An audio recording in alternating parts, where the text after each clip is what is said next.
Hello everyone, स्वागत है आपका हमारे अपने यूट्यूब चैनल पर। साथियों, आज जो आपकी क्लास रहने वाली है वो है सामान्य विज्ञान की। इसमें हम लोग ऐसे इंपॉर्टेंट क्वेश्चन डिस्कस करने वाले हैं जो आपके रेलवे ग्रुप डी व एनटीपीसी एग्जाम में आए हुए हैं।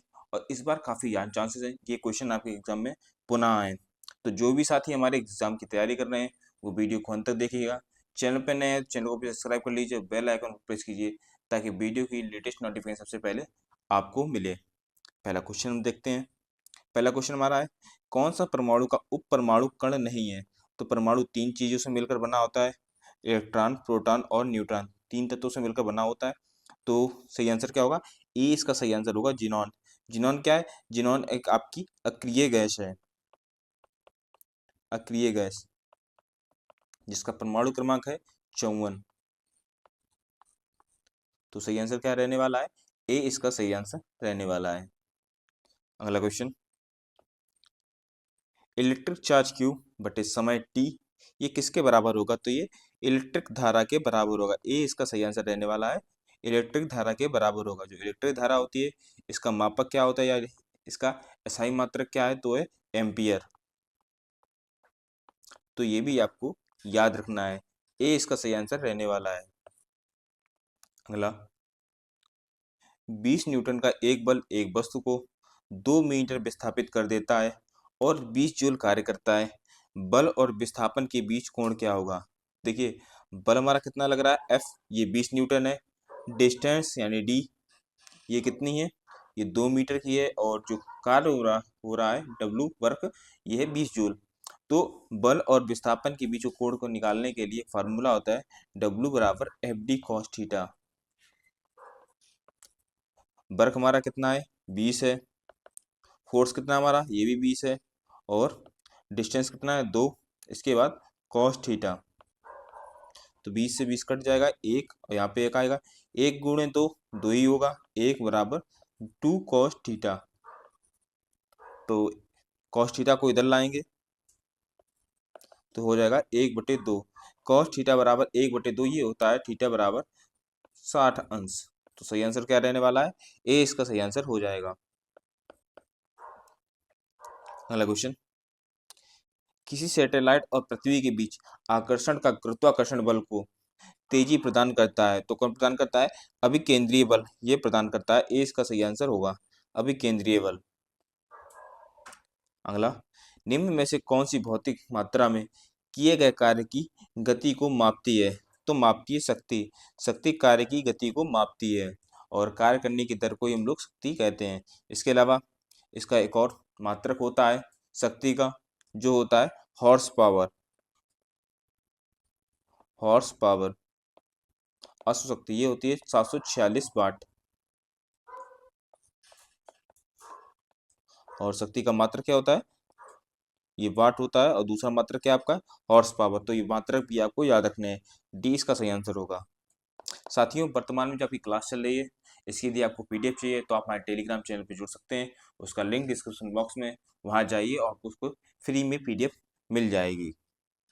अगला क्वेश्चन, पारिस्थितिक तंत्र यानी इकोसिस्टम की संकल्पना को किसने परिभाषित किया था? तो आर्थर टांसले ने परिभाषित किया था।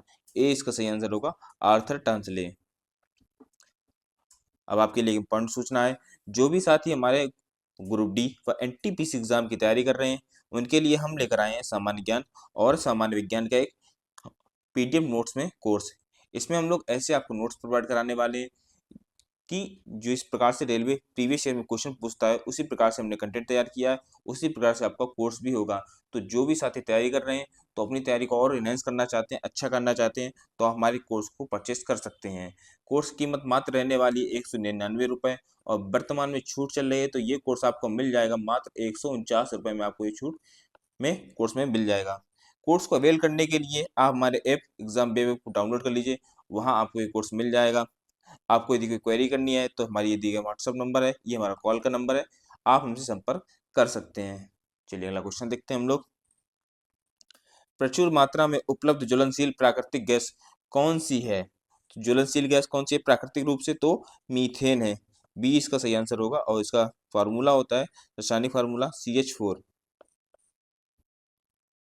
अगला, गतिशील वस्तु की गति ऊर्जा यानी काइनेटिक एनर्जी किस पर निर्भर करती है? तो वह इसके द्रव्यमान और वेग पर निर्भर करती है। डी इसका सही आंसर रहने वाला है, द्रव्यमान और वेग। इसका फार्मूला क्या होता है? काइनेटिक एनर्जी बराबर हाफ mv²। एम हमारा क्या है? द्रव्यमान है, वी हमारा वेग है। तो सही आंसर क्या रहने वाला है? डी इसका सही आंसर रहने वाला है। याद रखिएगा, इंपॉर्टेंट क्वेश्चन है ये आपके लिए। अगला, क्या बेकिंग सोडा रासायनिक रूप से बेकिंग पाउडर से अलग है? तो इसका सही आंसर रहने वाला है डी, क्योंकि जो बेकिंग सोडा होता है वो सोडियम बाइकार्बोनेट होता है, जबकि जो बेकिंग पाउडर होता है वो सोडियम बाइकार्बोनेट और टार्ट्रिक एसिड का मिश्रण होता है। तो डी इसका सही आंसर होगा। अगला, धातुओं के ऑक्साइड प्रकृति में क्षारीय होते हैं, यानी वे लवण और पानी बनाने के लिए एसिड के साथ मिश्रण करते हैं। निम्नलिखित में से विषम ऑक्साइड धातु ऑक्साइड का चयन करें। तो कौन सा सही आंसर रहने वाला है? इसका आंसर होगा डी, एल्युमिनियम ऑक्साइड Al2O3। ये इसका सही आंसर रहने वाला है। ये एक उभयधर्मी ऑक्साइड है। ये अम्ल और क्षार दोनों के साथ प्रक्रिया करके लवण और जल बनाता है, जबकि MgO, Na2 और CaO ये क्या है? ये प्रकृति में तो धातुएं हैं और क्षारीय, ठीक है, धातु हैं और क्षारीय है, जबकि आपका Al2 है, ये आपका उभयधर्मी अम्ल और क्षार दोनों के साथ प्रक्रिया करके लवण और जल बनाता है। तो सही आंसर क्या होगा? डी इसका सही आंसर होगा। अगला, सिरका तैयार करने में निम्नलिखित में से किसका प्रयोग किया जाता है? किसका उपयोग किया जाता है? तो एसिटिक अम्ल का प्रयोग किया जाता है सिरका तैयार करने के लिए। सी इसका सही आंसर होगा, एसिटिक अम्ल। अगला, सामान्य धातुओं को उनकी घटती अभिक्रियाशीलता के क्रम में व्यवस्थित करने को जाना जाता है। तो जाना जाता है सक्रियता श्रेणी के रूप में जाना जाता है। किसके रूप में? सक्रियता श्रेणी के रूप में जाना जाता है। और पोटेशियम सबसे अधिक अभिक्रियाशील और सोना सबसे कम अभिक्रियाशील होता है। तो ये भी आपको याद रखना है। साथियों, वीडियो पसंद आए तो वीडियो को लाइक कर दीजिए, चैनल पे नए हैं तो चैनल को भी सब्सक्राइब कर लीजिए और बेल आइकन को प्रेस कीजिए ताकि वीडियो की लेटेस्ट नोटिफिकेशन सबसे पहले आपको मिले। और जैसा मैं आपको बताना चाहूँगा कि हमारी जो वर्तमान में क्लास चल रही है साइंस की, ये क्लास आपकी पर डे आती है, सुबह 11 बजे आपको क्लास आ जाती है। तो जिन साथियों ने चैनल सब्सक्राइब नहीं किया है, कर लीजिए ताकि नोटिफिकेशन 11 बजे सबसे पहले आपके पास पहुँचे। अगला क्वेश्चन को बना देखिए, 540 ग्राम ग्लूकोज में मौजूद अमोल की संख्या को होगी। तो कितना हमारा 540 ग्राम क्या है? ग्लूकोज है। ग्लूकोज का फार्मूला क्या होता है? C6H12O6। तो मोल निकालने के लिए सबसे पहले हमें इसका आणविक द्रव्यमान ज्ञात होना चाहिए। क्या है? आणविक द्रव्यमान।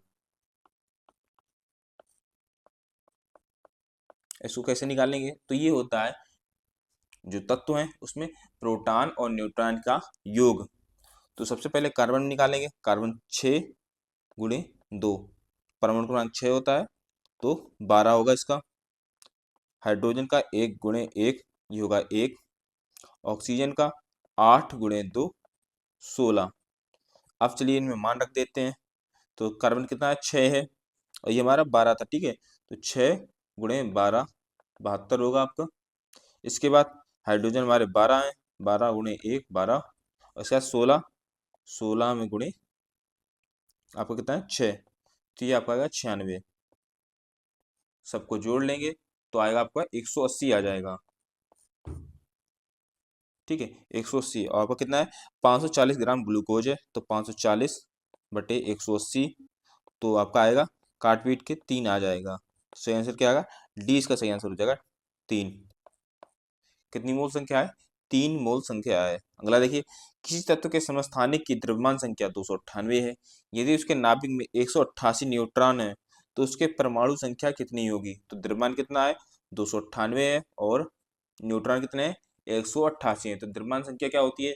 प्रोटॉन की संख्या प्लस न्यूट्रॉन की संख्या। पिछले क्वेश्चन में मैंने बताया भी था। तो परमाणु संख्या ज्ञात करने के लिए हमें क्या करना पड़ेगा? 298 माइनस 188 ये कर दीजिए, बस आपको 110 ये आपको आ जाएगा। 20 का सही आंसर हो जाएगा। अगला क्वेश्चन, किस प्रकार का प्रजनन अधिक विविधता उत्पन्न करने की अनुमति देता है? तो जो लैंगिक प्रजनन होता है, लैंगिक प्रजनन, ये अधिक विविधता उत्पन्न करने की अनुमति देता है। वहीं अगर अलैंगिक प्रजनन की बात करेंगे तो इसमें क्या होता है? तो जिस प्रकार से माता पिता होंगे उसी प्रकार से संतान होगी। लेकिन लैंगिक प्रजनन में संतान जो होती है उसके कायाकल्प में चेंजेस आ सकते हैं। बच्चा गोरा हो सकता है, काला हो सकता है, छोटा हो सकता है, लंबा हो सकता है, विविधता आ सकती है लैंगिक प्रजनन में। लेकिन जो अलैंगिक प्रजनन होगा उसमें जो माता पिता होंगे वैसा ही सेम बच्चा होगा।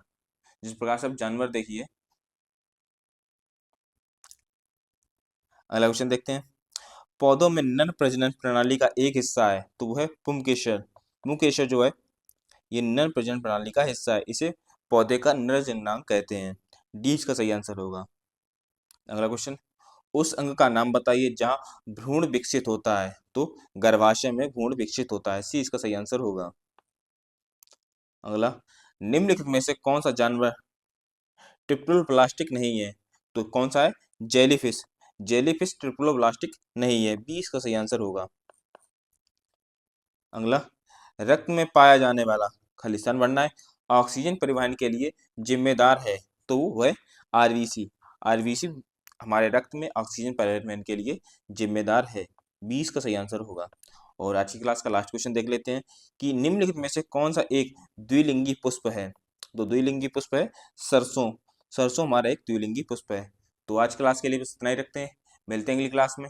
तब तक के लिए धन्यवाद। Thank you. जय हिंद।